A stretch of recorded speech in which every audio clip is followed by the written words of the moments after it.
1968 সাল প্রশান্ত মহাসাগরের 16,000 ফুট পানির নিচে নিঃশব্দে তলিয়ে গেল তৎকালীন সোভিয়েত ইউনিয়নের 3 মেগাটনের পারমাণবিক ক্ষেপণাস্ত্র বহনকারী পারমাণবিক সাবমেরিন K-129।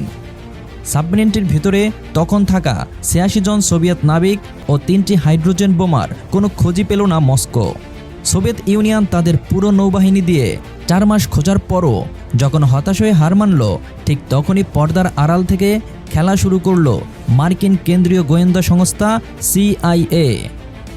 সোভিয়েতদের অজান্তে CIA একটি এমন গোপন মিশন শুরু করল যার বাজেট ছিল আজকের দিনের হিসাবে $3.5 বিলিয়ন বেশি। মিশনটির নাম দেয়া হয়েছিল অপারেশন অ্যাজোরেইন। আজকের ভিডিওতে আমরা গল্প বলবো না, বিশ্লেষণ করব ইতিহাসের সবচেয়ে ব্যয়বহুল, জটাজটিল এবং রহস্যময় সেই CIA অপারেশনের। কিভাবে CIA বিশ্ববাসীকে ধোঁকা দিতে একজন বিলিনিয়রকে ব্যবহার করেছিল, কিভাবে পানির 16,000 ফুট নিচে থাকা 14,000 টনের সাবমেরিন চুরি করা হয়েছিল, আর এই মিশনের পেছনে আসল ভূরাজনৈতিক চালটা কী ছিল।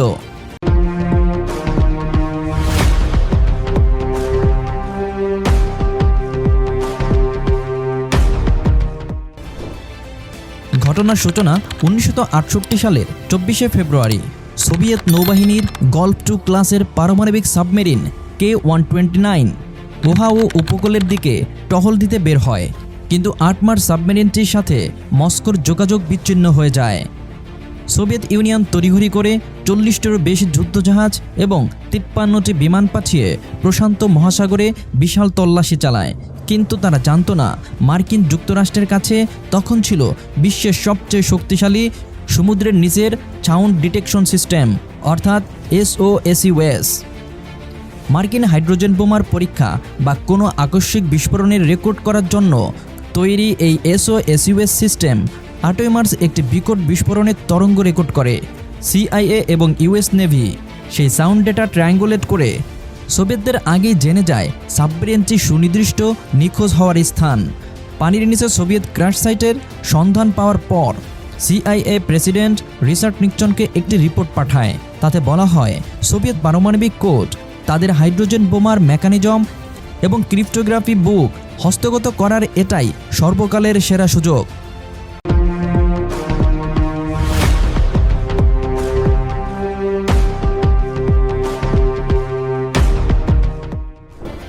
দ্য বিলিয়নারি কভার স্টোরি, হাওয়ার্ড হিউজেসের নাটক।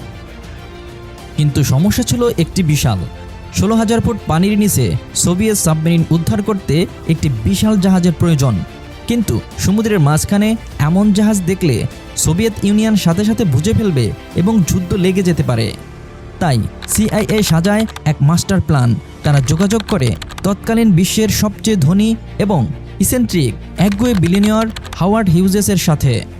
মিডিয়া ও বিশ্ববাসীর কাছে CIA প্রচার করে দিল বিলিয়নিয়র হাওয়ার্ড হিউজেস সমুদ্রের তলদেশ থেকে দুর্লভ ম্যাঙ্গানিজ খনিজ তুলে আনার জন্য একটি গভীর সমুদ্র গবেষণা প্রকল্প শুরু করেছেন। এর জন্য তৈরি করা হলো এক দানবীয় জাহাজ, হিউজেস গ্লোমার এক্সপ্লোরার। উপর থেকে দেখতে এটি খনি উত্তোলনের জাহাজ হলেও জাহাজের পেটের ভিতরে রাখা হয়েছিল বিশাল এক মেকানিক্যাল গ্রুপিং হুক বা ক্লো, যা দিয়ে সমুদ্রের তলদেশ থেকে সোভিয়েত সাবমেরিনটিকে টেনে তুলে ট্র্যাপডোরের ভেতরে লুকিয়ে ফেলা যাবে।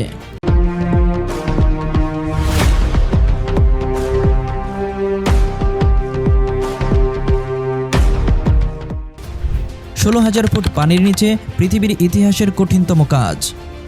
1974 সালের জুলাই মাস হিউজেস গ্লোমার এক্সপ্লোরার পৌঁছালো প্রশান্ত মহাসাগরের সেই নির্দিষ্ট পয়েন্টে, কিন্তু ভাগ্যের নির্মম পরিহাসে ঠিক তখনই তাদের মাথার উপর ঘুরতে শুরু করলো সোভিয়েত নেভাল স্পাই শিপ। সোভিয়েতদের সন্দেহ মেটাতে আমেরিকান ইঞ্জিনিয়াররা জাহাজের ডেকে হেলিপ্যাড বানিয়ে সোভিয়েত অফিসারের অভ্যর্থনার ভানো পর্যন্ত করেছিল। অবশেষে জাহাজ থেকে 16,000 ফুট নিচে একটি স্টিলের বিশাল ক্লু নামিয়ে দেওয়া হলো। এই প্রক্রিয়ায় 1 ইঞ্চি ভুল মানেই পুরো প্রজেক্ট ধ্বংস। হুকটি যখন সাবমেরিন K-129কে আঁকড়ে ধরে উপরের দিকে তোলা শুরু করলো, তখন অর্ধেকের বেশি আসার পর এক ট্র্যাজেডি ঘটে। পানির প্রচণ্ড চাপের কারণে স্টিলের গ্রেপলিং হুকের কয়েকটি বাহু ভেঙে যায়। 14,000 টনের সাবমেরিনটির 3 ভাগের 2 ভাগের অংশই ভেঙে আবার মহাদেশের অতল গহ্বরে তলিয়ে যায়। তবে বাকি 1/2 অংশ, যার মধ্যে 2টি নিউক্লিয়ার টর্পেডো, বেশ কয়েকজন সোভিয়েত নাবিকের মরদেহ এবং অত্যন্ত স্পর্শকাতর কিছু ম্যানুয়াল ছিল, তা সিআইএ জাহাজের ভিতর তুলে নিতে সক্ষম হয়।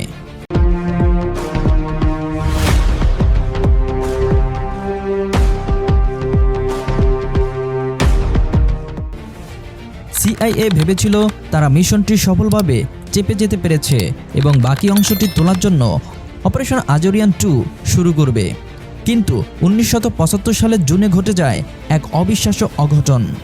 লস অ্যাঞ্জেলেসের হাওয়ার্ড হিউজেসের অফিসে একদল ডাকাত চুরি করতে ঢুকে কিছু সিআইএ ক্লাসিফাইড ফাইল চুরি করে নিয়ে যায়।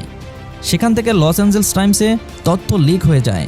সারা বিশ্ব জেনে যায় হাওয়ার্ড হিউজেসের সমুদ্র খনিজ প্রজেক্ট আসলে সিআইএ এর সোভিয়েত সাবমেরিন চুরির কভার স্টোরি। এই ঘটনার পরেই জন্ম নেয় আমেরিকার সাংবাদিকতা ও আইন ইতিহাসের এক বিখ্যাত ফ্রেজ, গ্লোমার রেসপন্স। সাংবাদিকরা যখন সিআইএকে এই অপারেশনের বিষয় সত্যতা নিশ্চিত করতে বলে, তখন সিআইএ এক ঐতিহাসিক বাক্য ব্যবহার করে, "We can neither confirm nor deny the existence or non-existence of such information." অর্থাৎ আমরা এই তথ্যের সত্যতা নিশ্চিত করছি না, আবার অস্বীকারও করছি না। আজও বিশ্বের যে কোনো ইন্টেলিজেন্স এজেন্সি কোনো গোপন ফাইল লুকাতে এই গ্লোমার রেসপন্স বাক্যটি ব্যবহার করে।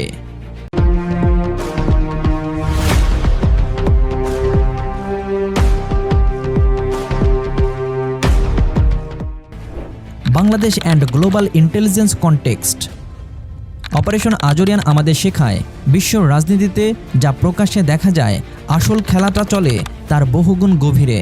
সেনাই যুদ্ধের সময় সিআইএ যেভাবে মহাসাগরের নিচ থেকে পারমাণবিক রহস্য চুরি করতে $3.5 বিলিয়ন ঢেলেছিল, ঠিক একইভাবে আজকের প্রযুক্তির যুগে ভারত মহাসাগর ও বঙ্গোপ মহাসাগরের ভূ রাজনৈতিক খেলায় স্যাটেলাইট ও আন্ডারসি কেবল নিয়ে ছায়াযুদ্ধ চলছে। বাংলাদেশ বা দক্ষিণ এশিয়ার মতো কৌশলগত অঞ্চলের চারপাশে বিশ্বের শক্তিশালী দেশগুলো যে অর্থনৈতিক ও সামরিক কভার স্টোরি সাজায়, তার পেছনেও যে এরকম কোনো অপারেশন আজরিয়ান এর মতো সিক্রেট এজেন্সি প্ল্যান নেই, তা কে বলতে পারে? সিআইএর এই অপারেশন আজরিয়ান কি একটি চরম সফল মিছিল ছিল, নাকি কোটি কোটি ডলার অপচয়ের এক বিশাল ব্যর্থতা? আপনার কি মনে হয়? কমেন্ট সেকশনে আপনার মতামত অবশ্যই জানাবেন। ভিডিওটি ভালো লাগলে আমাদের চ্যানেলটি সাবস্ক্রাইব করে বেল আইকনটি প্রেস করে রাখুন। দেখা হবে পরের কোনো ভিডিওতে। আল্লাহ হাফেজ।